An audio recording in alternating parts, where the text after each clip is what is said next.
मैंने ज्ञापन दिया 1 अगस्त 2024 को, जो सुप्रीम कोर्ट ने फैसला एक दिया है क्रीमी लेयर का और वर्गीकरण का, जो कोटे की बात उसने उठाया, यह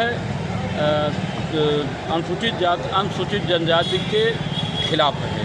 क्योंकि अगर इनकी मंशा थी यह करने का, सबसे पहले तो इनको चाहिए था ये जातिगत जनगणना करा लेते, और इसके बाद ये राजनैतिक सर्वे करा लेते, आर्थिक सर्वे करा लेते, सामाजिक सर्वे करा लेते कि किसका क्या स्थिति परिस्थिति है।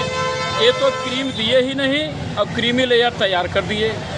अगर इनकी मंशा साफ होती कि जो सदियों से धन, धरती और संपदा पे नौकरियों में इतना कब्जा करके आ रहे हैं, इनको संख्या के आधार पर जिसकी जितनी संख्या थी उतना इनको बंटवारा कर देते, तब जाके इनका न्यायिक मंशा समझ में आता।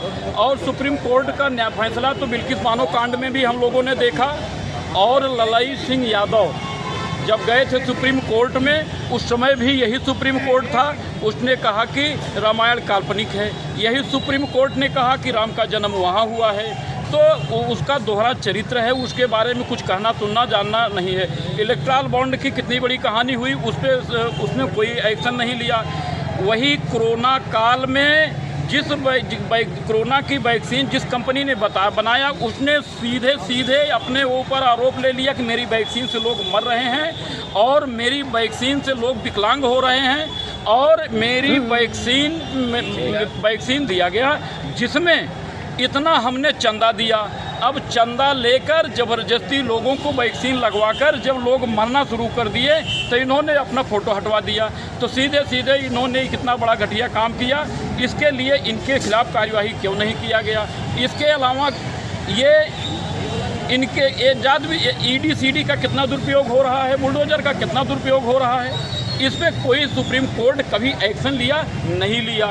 अगर सुप्रीम कोर्ट इतनी अगर निष्पक्ष होती तो वो वर्गीकरण करने से पहले यह हमारे समाज के लोगों का यह स्थिति आंकती कि सन 1950 से संविधान लागू हुआ, 1950 से आज तक हमको केवल 9% नौकरियों में मिला है। मैं आपके सामने एक डाटा देना चाहता हूँ, जरा इसको।